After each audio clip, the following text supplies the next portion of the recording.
Hello everyone. So this success story session is of Tanay Gaurav, who has cleared the RBI Grade B examination in 2024, and as per the Telegram group of the selected candidates, probably the Tanay Gaurav has got the highest marks in RBI Grade B 2024 examination, and so as per us, he is the probable AIR 1 in RBI Grade B 2024 examination. So do enjoy this session that is with Tanay Gaurav and that is taken by Jalas sir. Hello, everybody. Welcome back to EduTap, and I hope you all guys are doing absolutely good. So, we all know that EduTap is conducting success stories for all the students who have been selected as an RBI Grade B officer. Today, continuing with our list, today we have Mr. Tanay Gaurav with us, who has recently cleared the most prestigious exam of the banking sector, which is RBI Grade B. So, many congratulations, Tanay, first of all. Thank you so much, sir. Right. Tanay, I will ask you multiple questions related to your preparation as well. But first, tell me, how is the Josh right now?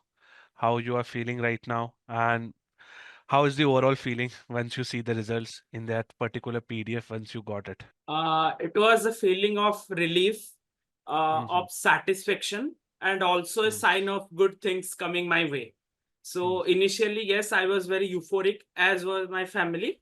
And right now, I'm just looking forward to joining and seeing the world of opportunities that is going to open once I join RBI. Right. So let's come to your preparation journey. First of all, I want you to give your brief introduction to all the audience who are watching this particular video. So any brief introduction from your end? Yeah. So hello everyone. I am Tanay.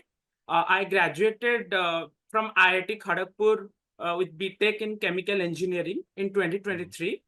After that, I started preparing for UPSC, and Hmm. from where I transitioned into RBI. So Mhm. 2023 was my first attempt where I made it through phase 1 and phase 2, but I Hmm. missed my graduation deadline by a week. So I was not allowed to take the interview. So this year again, I prepared for RBI and have appeared and cleared the examination. So that's a brief introduction of my journey so far. Right.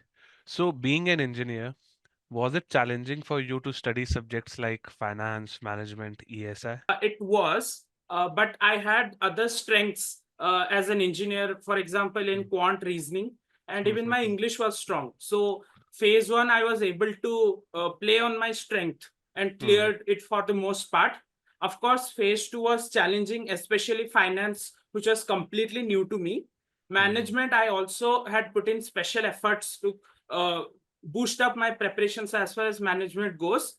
And Hmm. ESI, I already had a good understanding of the subject right from my UPSC preparation. So that helped me carry over some of that skills to RBI exam as well. Right. And you were like full-time student, right? You were studying for full days, or you working as well? No, no, I've been studying and So doing full time preparation. what was the average number of hours you study daily? Because many a times when we see a student like you, they answer like 10 hours, 12 hours a day. Was it the same in your case as well? No, it was a healthy 7 to 8 hours a day. That too consistent, right? Yeah, of course. Cool. Now let's start and let's break your journey with the phase one fast first. Okay, let's talk about phase one. Now in phase one, definitely we have quant reasoning, English and current affairs. First, I want you to tell me your strategy related to quant reasoning and English. Then we will discuss separately for current affairs as well. Sure. So, coming from an engineering background, quant and reasoning was something that was pretty easy for me to pick up very quickly. Hmm. So, first, without even studying anything, I Hmm. attempted a couple of mock tests of different institutes for RBI phase 1. And I saw Mhm. that I was able to comfortably clear the safe zone as far as the sectional cutoff was concerned. Mhm. And even when it came to English, since I Mhm. had a hobby of debating, writing, and speaking, etc., Mhm. in my college days. So that was not a problem for me. So I decided that Mhm. playing to my strengths, I will clear most of the uh, hurdles when it came to clearing the overall cutoff through QRE.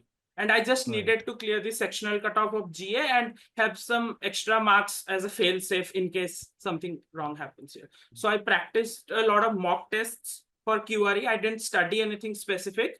and I made a list. I analyzed them and I made a list of my mistakes that I committed in those mock tests. I wrote them down and I tried to avoid them in my subsequent tests, so that by the time the exam came, I was able to attempt all the questions that I was capable of. Right. And when you are saying that you solved a lot of mock tests, was there any idea in your mind that I have to solve 10, or was it like you were targeting any kind of specific score, or was it like you were targeting any side of perfection? Yeah, so Mm, basically, I divided my time among all the subjects based on the relative weightage in the examination as well as my strengths. So that meant that I had to do a mock test or two every week. And mhm, when it came to targeting a score, I did not target any particular score, but I saw to it that I was able to solve all the questions that were solvable as per my knowledge and skill level. And if I was lacking in any of that, then I would go back and see where all the mistakes were being committed by me, or the questions mm. which were doable in the time frame, but I was not able to do. So those things I Right, corrected. right. Very good strategy to see. And Tane, there is one very major doubt of students. They usually what they do is like they will give the mock test, right? They will attempt mock test from website A, website B, and so on, something like that. And once they attempt the mock test, they see that their marks are not that much good. And then they get demotivated on the very next day, they will quit the practice of giving the mock test. So how will you like to advise these students that do not do this, rather keep on giving the mock test, keep on analyzing them? What strategy or what golden tip you would like to share with these students? Firstly, one needs to identify his strengths and weaknesses. If they are Mhm, not able to solve questions from a particular topic or a group of topics, then they need to go back to studying the mhm, fundamentals of that topic and then solving some questions from that topic itself before attempting mocks. Mocks are best given when you have a certain level of command over the mhm, entire syllabus, so that you can rectify the mistakes that happen in under exam circumstances and pressure. So once you are comfortable in some of the subjects, you can then start giving mocks and make a repository of all your mistakes, which you mhm, can then mhm, avoid in going forward. And mhm, when it comes to targeting the subject, so assuming that for a student, quant and reasoning is their weak point in terms of preparations, then they should target particular chapters that are relatively easy to solve or that are quickly solvable, like blood relations, etc., inequalities, etc. And then practice MCQs from those topics to gain a certain level of command, and then go mhm. on to giving mock. Right. So it's better to first analyze and see the mistakes and don't repeat those mistakes once you're moving forward, right? Yeah. Cool. Now let's come to current affairs. Like, see, current affairs, even for an engineer, even for a commerce students, are totally a different ball game altogether because you are seeing current affairs for the very first time, right? Yeah. So first of all, what was your strategy related to current affairs? And when I say strategy, I want you to be as deep as possible. Like you covered so many current affairs. What was your note making strategy and whatnot? So, what was your strategy of current affairs? Yeah, so I decided that I'll stick to 5 months of current affairs for both phase one and phase two. Okay. And I picked up a compilation of an institute and then followed it religiously. When it Mhm, came to encountering a lot of data and stuff, I first classified all the data that I was encountering into two types. First, one that I would use in the descriptive section in section. phase two, and the second one of which I just needed a visual memory to be able to recognize and solve it for the purpose of phase one and Mhm, phase two. So I made a separate data sheet in which I included 2 or 3 important data points of all the topics like financial inclusion, health, education, mhm, debt, public debt, and all those topics. And I revised them again and again with periodic intervals, and actually revised them using active recall, like trying to close the notes and then trying to recall those data points. And as far as the second category of data and information is concerned, those can only be done with repetition and maybe solving MCQs, because in that sense, we develop a memory. And even if we are not able to recall all the data points mm. straight away, in the examination, when we see a question, we'll See, be able to recognize and right. do it. So Mm. that was broadly my strategy. Right. And were you making any digital notes or physical notes for current affairs? I made notes out of those data points which thought could be used in the descriptive part. Apart from that, Okay. I didn't make any notes for current affairs. Okay. Nice. And you refer to 5 months of current affairs, right? Yeah. Now, in 5 months, do you think were you able to cover all the major reports, indices, schemes, and all that stuff? Like, was 5 months recommended to you by someone, or was it your own analysis based on the previous year questions? I actually saw a lot of YouTube videos of different institutes, and Mm-hmm. I came to the conclusion that 5 months is something that could be comfortably covered by me, as well as would cover most of the requirements of the examination. As far as Right. reports are concerned, I think there are some important reports that are mentioned in the syllabus itself, like World Mm-hmm. Bank's World Development Report, uh, then, of course, Budget and Economic Survey, the Mm-hmm. RBI's currency and finance report, financial stability report. These type of reports were to be covered for that particular year, irrespective of when they were released. So Okay. I covered those reports both from objective point of view as well as made one-pager notes out of them so that I could use them in my descriptive exam as well. And Right. the other current affairs I just studied for MCQ points. Right. So repetition and rote learning has some importance in current affairs, right? It definitely does, especially Right. when solving MCQs is concerned. Right.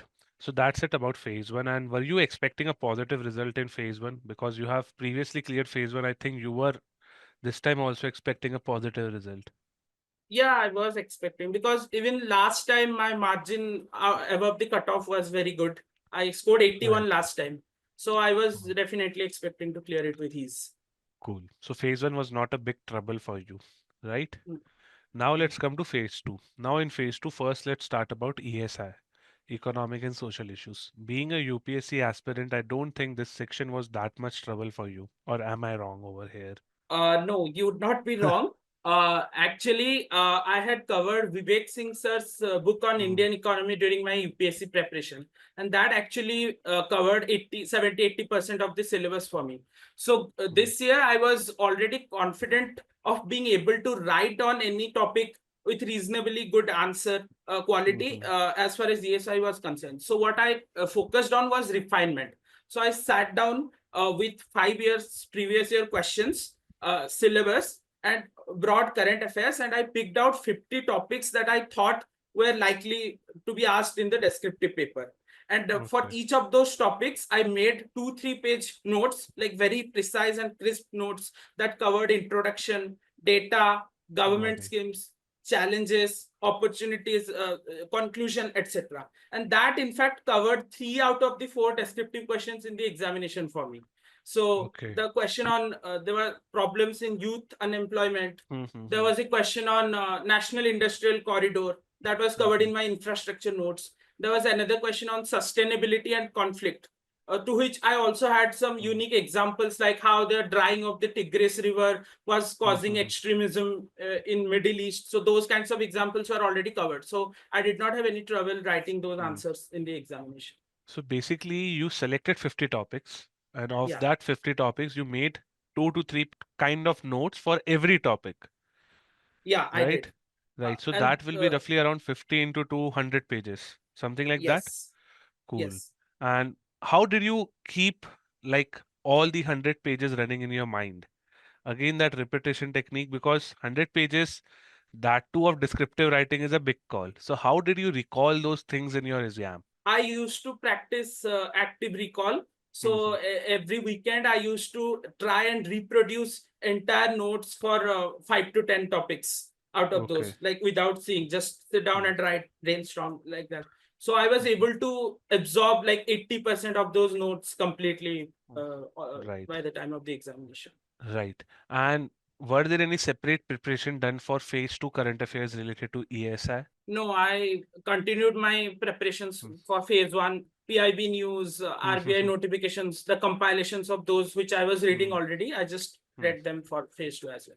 And give me some knowledge about descriptive writing as well.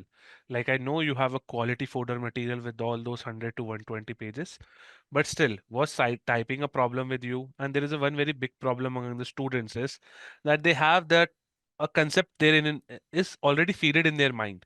But once it comes to typing, they are not able to type it very swiftly, or they are not able to type the amount of words which they have in their head.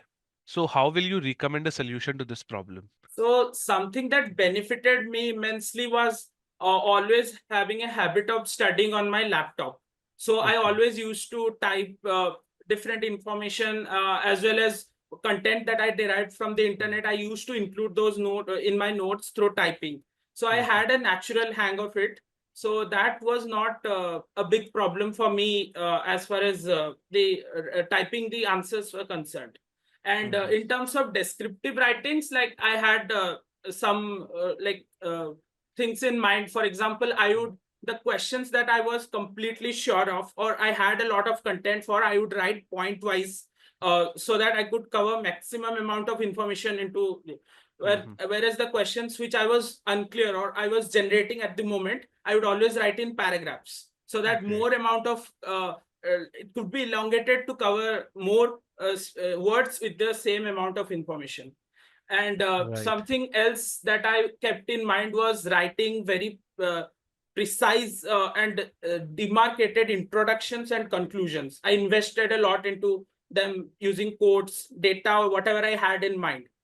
Mhm. And what else? So what I did was again something when a question was quite apparent to me that this is something that I had already Mhm. practiced, I would write directly in the Okay. examination. Otherwise, I would first brainstorm it, club Mhm. similar points together, and then make it more precise and presentable Presentable. to the examiner. So these are some of my Hmm. techniques as far as And were descriptive. you always hitting the word limit on 400 on 400, 600 on 600? Was it this case with you? Yeah, I almost hit Mm. the word limit in each of the questions. Mm. Probably a 50 word short in a question or two. Otherwise, I always hit the Mm. word. Right. So that was all about ESI. Any other point which you would like to add which will help a student who is listening to this particular video? As far as ESI is concerned, we need to quote a lot of data and figures, Mm-hmm. etc., to make the answer appealing. So Mm-hmm. something that you can do is create a data sheet and then Mm. revise it again and again, and try to use those limited data points in as many questions as possible. Possible. Sometimes Mm. even there is an overlap between essay and ESI topics, so Mm-hmm. that can be used in the essay as well. So one needs to invest in precise and Mm. concise notes points, so that one would be in a position to directly write the answer in the examination without thinking much. Right. So that was all about ESI. Now let's come to paper two as well, which is descriptive English. Any special preparation for essay, RC, and Prezi? No, I did not do it because I was already very Mm. comfortable Mm. at writing since my college days. So I just sat down one day, watched 50 YouTube videos of all the institutes, basically the tips they were giving, the do's Mm. and don'ts for descriptive paper, and I note down all the important points. After that, I just practiced some mock tests while ensuring that I was following Mm. the do's and don'ts, and seeing to it that I was able to complete the paper to my satisfaction within the time limit. So this is I Mm. spent the least amount of time in descriptive English. I So would of course basically, not uh, recommend it to anyone who is not so good at it. right. So you are playing as per your strength again, right? Yes. One more case is like with descriptive writing, and even for descriptive writing of FM and ESI, it's like many students struggle with feedback. Feedback as in they will write an answer, then they are struggling to find a person who can give them an appropriate feedback. Okay. So was this a problem in your case as well? If yes, then what is the solution? If not, then what solution you have for this issue as well? Actually, I did not need much feedback because I knew the content that I Mm. was writing, and I was able to assess it whether it would be sufficient for a for the as per the expectation of the examiner or not. And the Mm. presentation is something that I paid special attention to. The introduction, the conclusion, Mm. and the overall readability of the essay. So here Mhm. I used Chat GPT to actually give feedback for my answers. I fed my response into Chat GPT, and it was used, and then it could point out my weaknesses and strengths, and I could improve on that by iteration. Right. So basically you are using AI over here, right? Yes. Cool. Now let's come to finance and management. First, let's talk about management. Management for a UPSC aspirant was quite new. So was it Yes. challenging for you, or what particular strategy you opted for management? Yeah, management was Mm, actually challenging for me because on the face of it, it looks like a very easy subject with very intuitive kind of stuff.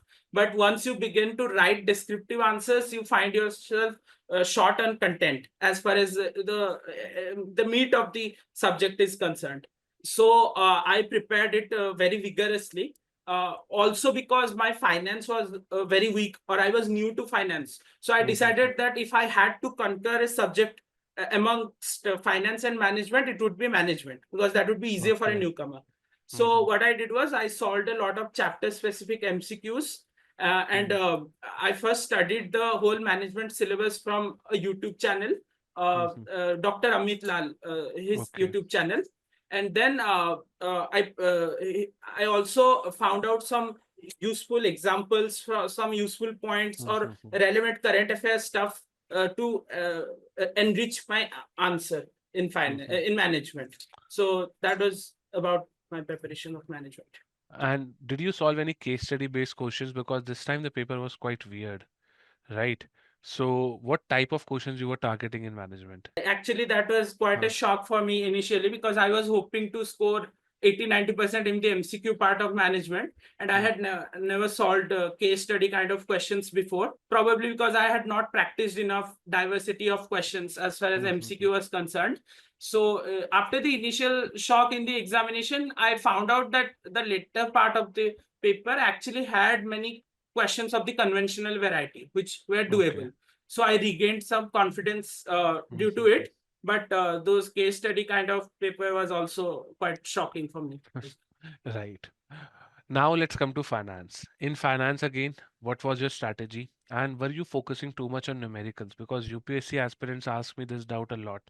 Sir, should we focus on numericals or not? Sir, should we leave this chapter? Sir, what should we do and all that stuff? So what was your strategy? And you being a UPSC aspirant, I think will be a great answer from your end. Yeah, so finance was naturally quite new to me. And so Mhm, I decided that I need to get reasonably good so as it mhm, does not hamper my chances of selection.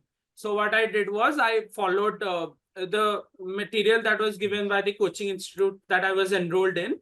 I mhm, followed their MCQ questions as well and their mock tests. And from there, I also watched some sessions on YouTube, particularly related to the chapters that I was unable to understand. For example, in Basel norms, there are tier two, tier one, tier mhm, two bonds. That is a bit difficult for newcomers like mhm, me to understand. So I watched YouTube videos and made some notes out of it and solved questions so that it would not remain a hurdle for me. And mhm. also in the finance and management paper, I was targeting that I would solve three descriptive questions from management only. So that only Okay. one question I had to do from finance. And Finance. even that was pretty unconventional this time, the growth Mm, versus value investing. I had to mm. make up the answer for that in the examination itself. So So, like all in all, finance was not something that I was very comfortable in. so you were able to write the answer of growth and value investing. Yeah, I had some peripheral knowledge and I applied some concepts of accounting like P by E ratio and those Mhm, things that we study there. And I was mhm. able to make up an answer for that. Coming to accounting chapters as well, like were you doing the full of P&L, profit and loss, balance sheet ratios, or were you only completing them on the basic level? Yeah, I only did them on the basic level, the terms and Mm, their base meanings and what are the components on the asset mm. side, liability side. I only did like That's surface it. level things. Now, when it comes to descriptive writing of finance and management, it is quite static oriented because in ESI you have current oriented. So was there any special change which you have made for descriptive writing of FM, or was it the same strategy of ESI? Actually, I also tried to include some of the data points, etc., that Mm, in the finance paper as well. But mm, this time the question was so unconventional that I was not mhm, able to use it in the final examination. But that is something that I planned for. Apart from that, I just did active recall of all the topics by looking at the content, so that I was able to brainstorm at least 5 or 6 points related to each topic, so as to complete an answer in a reasonably good manner. So Right. I did And not. throughout this interview, you are speaking of the term of active recalling, Yeah. right? Can you please define what this is in a very brief manner? Yeah, sure. So Mm, active recall is basically a method of revision in which you don't study the notes all over again. You just close your notes, or mm, you just look at the contents and see the topics and try to generate as many points as you can recall out of those topics covered in your notes. So mm, you can make a flow chart, or you can just write point wise whatever you can recall about that topic. And after that, mhm. you go back to your notes and see how much were you able to recall. So by repeating this Right. process 2 or 3 times, you'll be able to memorize the entire notes, or at least significant parts of it. Right. That's a wonderful strategy to have. Now, once the phase two were conducted, were you again expecting a positive result or a negative this time? I was cautiously optimistic because I Mhm, had done well in ESI, but the finance and manage, and of course in English, but the finance and management paper was a bit of a shocker. So I mhm. was not very sure, but I was reasonably confident of Cool. making it through. Now, let's come to the last stage, which is your interview. In interview, first of all, how was your preparations being done? And then how did interview happen? And were you having any butterflies on the day of interview? Oh. Mm, So I actually got very less time for my interview because mhm, after the declaration of results, it was barely 2 weeks. So mhm, what I did was I read newspapers, two newspaper, one of the standard newspaper and one business newspapers for that specific period. And I decided that I would spend most of my time researching on the biodata rather than studying finance, economics topics, which are not anyway doable in that short mhm. span. Right. So, of course, on the day of the interview, I was nervous to begin with, but most of the interview went smoothly, except for the last part, in which, fortunately or unfortunately, the chairman sir also shared my discipline, chemical engineering. So Okay. he asked very deep questions on chemical engineering about writing differential equations of plug flow reactors and Mhm. things like that. So that was the only part in which I was a bit intimidated. Otherwise, the Mhm. interview was okay. Any probable other questions which you are able to recall? Yeah, so my interview actually went on for more than 40 minutes because there were only 4 candidates on that day and I was the first one. So actually, all of them asked me, like all the panel members asked me on a particular vertical, and then the chairman sir was interjecting and asking me follow-ups, etc. So I was asked almost everything under the sun, like economics and finance questions, CBDC, cryptocurrency, about monetary policy committee, and what would I Mhm, do if I were a member of the MPC. At that time, there was a growth slowdown.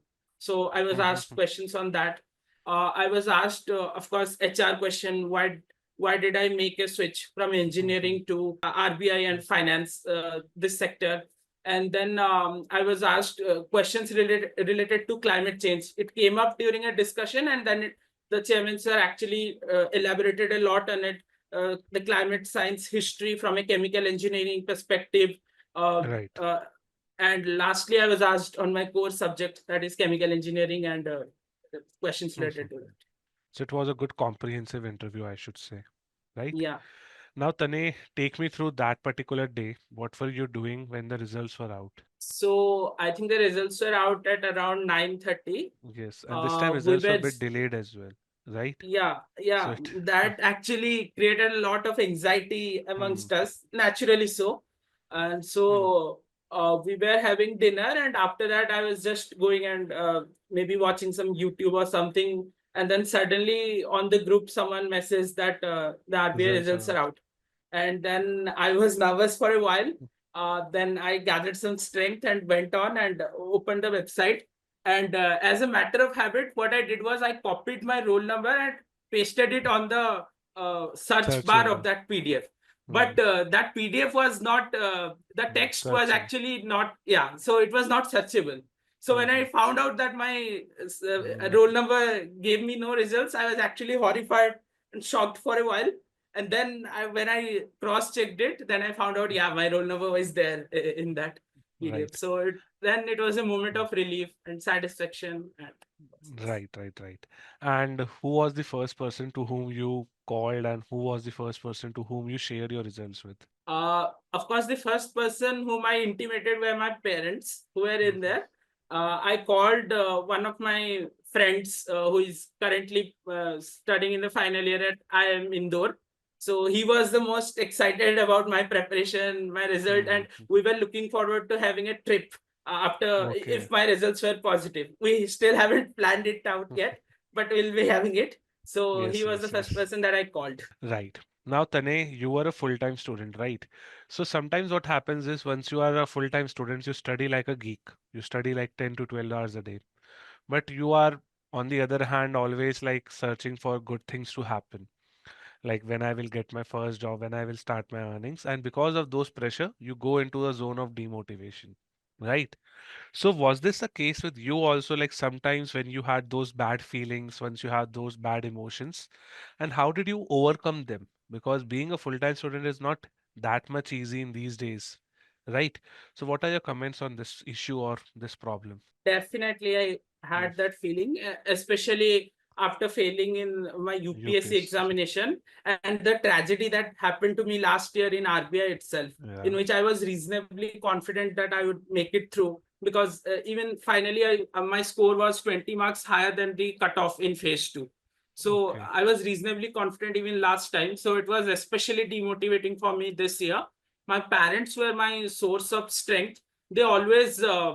emphasize the fact that you are not alone. We are standing with you, and even if you don't make it through these competitive examinations, we have other avenues. Like I have a passion for teaching as well, so we can Right. start something of an educational entrepreneurship or something, and we'll still stand Mhm. strongly. So you don't need to be worried. Just give your Mhm. best, and we are standing behind you. So that was my Right. source of motivation.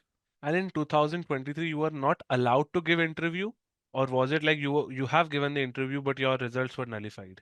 No, I was not allowed to take the interview after the verification of documents. When they found out Okay. that my uh, graduation date was not before Right, May right, 1. right. And currently, if I'm not wrong, you are what years of age? Like, I'm 23 years and 8 months. right. So being an RBI Grade B officer at 23 is a very big feat, I would say, and probably we are speaking to a future deputy governor if everything Oh, goes that is so right. generous of you. If everything goes right. So that's it, Tane. I hope I have done justice with your time and this to the viewers' time as well. We have discussed a lot about stuff. But one more question before we end. Like Tane, if any one student who is watching this particular interview, he is quite young, he is quite energetic as you are, what will be one pro tip from your end to that particular student so that you can lighten up his or her moment once he is watching this interview? Okay, so what I would say is that pick your battles carefully, decide on what your strengths are, and Hmm. accordingly choose an examination or anything that you can pursue with some degree of fulfillment. So, after choosing it, whatever you choose to uh, be methodical, be Hmm. structured, explore everything related to Hmm. it, make a plan, stick to your deadlines, and you will make it. Right. So that was it from Tanay, and I hope you all have enjoyed this particular success story with Tanay Gaurav. And be regular, be consistent as Tanay is, and all the very best to you all. That's it for this particular video. Have a good day ahead.